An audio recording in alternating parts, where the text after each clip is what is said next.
Hello everyone, my name is Tom and welcome to episode 1 of my F1 2013 career mode. Now, as you can probably see by the graphic, I've gone for Sahara Force India. Probably one of my favourite midfield teams. Anyone that knows me will know I'm a die-hard McLaren fan, but I obviously can't pick them, so it's Force India. So here we are in Australia. Not one of my favourite tracks, probably not a lot of people's favourite tracks, but I can go quite fast around here, once I get into a rhythm. So we are in practice, just doing the R&D stuff, anything we can do to make this car better for this season. And I think, we're going purple here, so going around quite nicely, just getting a feel for the track. This is actually the first full race that I would have completed on this game. Just been playing online. I haven't actually been playing career mode yet, so it's going to be interesting. I've heard the tyre scaling is pretty bad, so yeah, it's definitely going to be interesting. So we're on qualifying, and as you can see, a message just popped up. Should have turned that off, and it's distracted me and into the side of Grosjean, lurking in the shadows. He is actually. So yeah, that took quite a bit of time out of Q1. So here we are being wheeled back into the garage. I think we've got enough time to slap on some more tyres and do another lap. Here we go.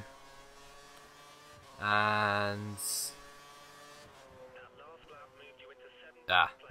17th. Yeah, I think that's kind of as good as I was. Engineers telling me the R&D part's not ready. Thanks a lot for that. Yeah, so I kind of expected to be around the 17th, 18th mark. So here we go for the race. There's my teammate Paul de Resta, qualifying significantly better than me.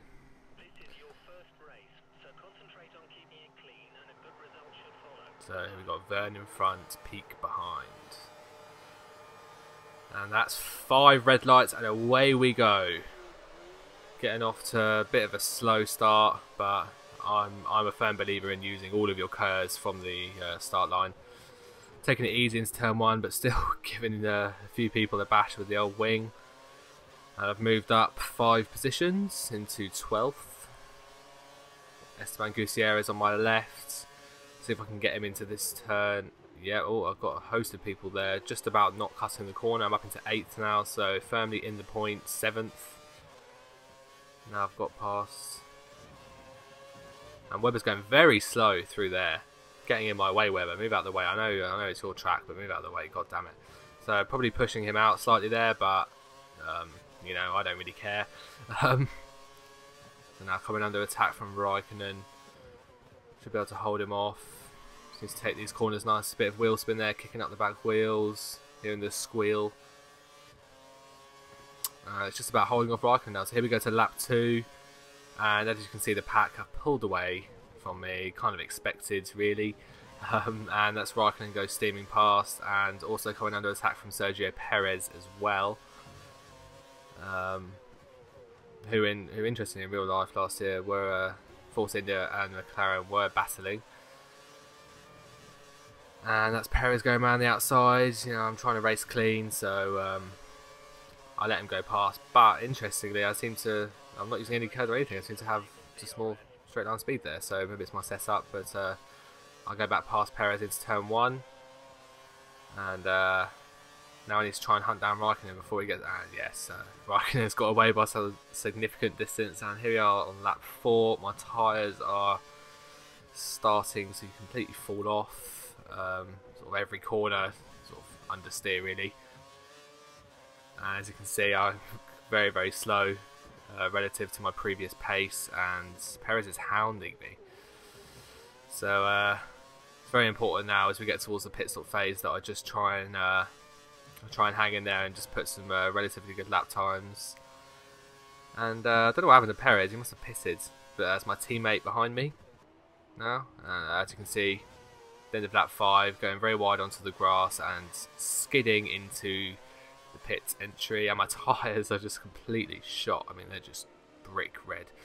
So let's get on some primes and see what we can do. With 10 laps on the primes, I'm not sure. I probably should have waited another lap, but I don't think I could have actually done that. So yeah, relatively 3.1 pit stop, you know, kind of average really. It's just the little mistake before I came into the pits. Just that lap was a pretty poor lap. So I'm bound to have lost some time. I wouldn't be surprised if I lost some positions here. Squealing on the cold tyres there. So we're down in 16th. And as the engineer is warning me, I'm running a bit loose with the old fuel, and there I go with the cold tyres, cutting into the gravel. Not what I needed on this very important lap. Yeah, a bit disappointed in that. So let's see where I'm going to be. So that's 3. Yeah, you can see my teammate ahead there. It looks like it hasn't worked out for me, so that's a bad strategy call, and just, yeah, being an idiot really and going straight into the back of Hulkenberg there. So I'm still in the points, but a bit disappointed. You know, a bit disappointed really to be that far down. But maybe, you know, these guys are on cold tyres. Maybe I can just keep it all rich mix and try and you know, my tyres are heated up slightly now, so I might be able to get a few positions back. So we're coming towards the end of lap 7, and it's like I can't actually keep up. Taking that corner okay. Usually that corner's a bit of a problem for me. I know it was in practice, but I seem to be okay with that corner. But I'm still getting hounded from behind. I'm still training people.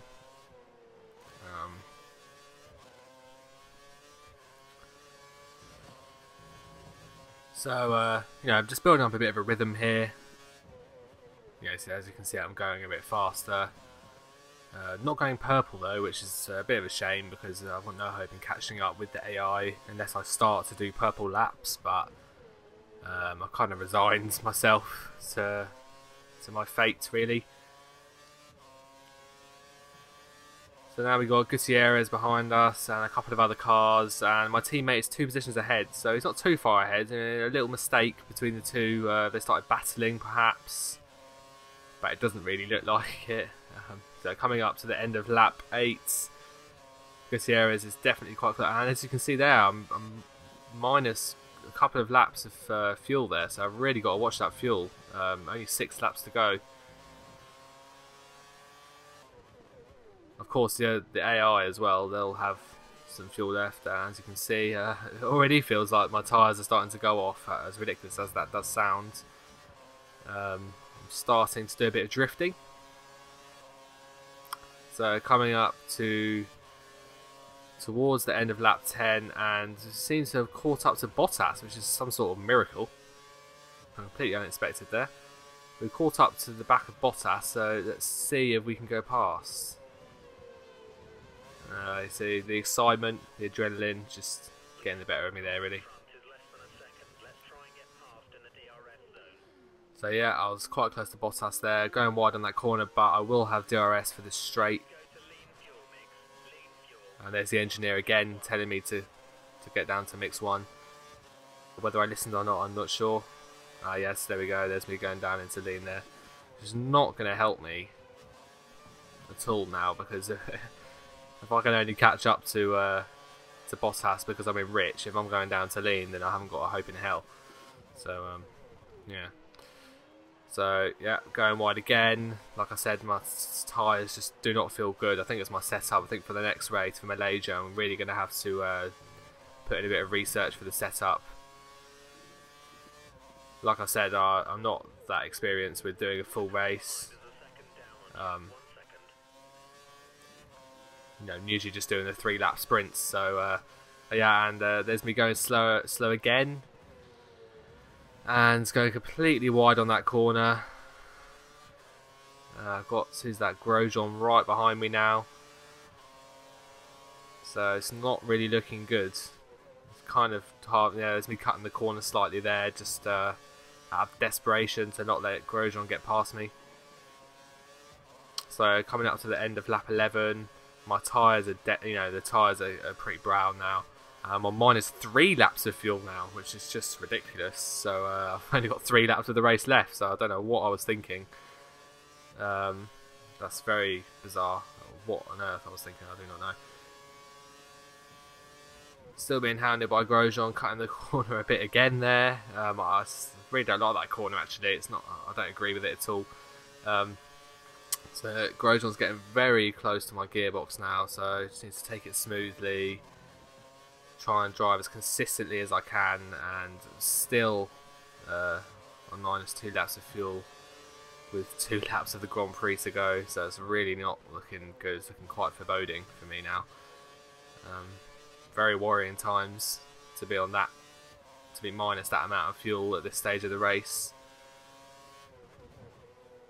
I think I left on 2012, I'm not sure, but I seem to remember it being a bit easier with the old fuel management, and you could kind of manage it a bit better. Maybe I was expecting that for this, or maybe it's just the fact that I haven't actually played a full race simulation, or should I say 25% race simulation in a while, so I'm a bit rusty possibly, I'm not sure. So coming up to lap 14, I'm still on -2 laps. How I'm still going, I'm not sure. The engineer telling me the great news that my brakes are an optimum temperature, just what I wanted to know.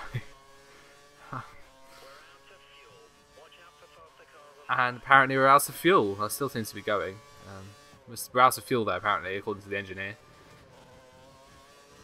Still on -2 laps, even though I've been deliberately not using the KERS. And there we go, we're spluttering. And with a whole lap of the Grand Prix to go, this is a nightmare. And we're just going to have to retire, I'm afraid. There's nothing else. I mean, I'm sorry, I'm sorry for disappointing you, everybody. Just terrible, terrible, terrible strategy by me. And that is a lesson that I will not forget. So, yeah, pretty awful, really, what happened there. Not even completing the laps. I'm still glad I didn't DNF, but...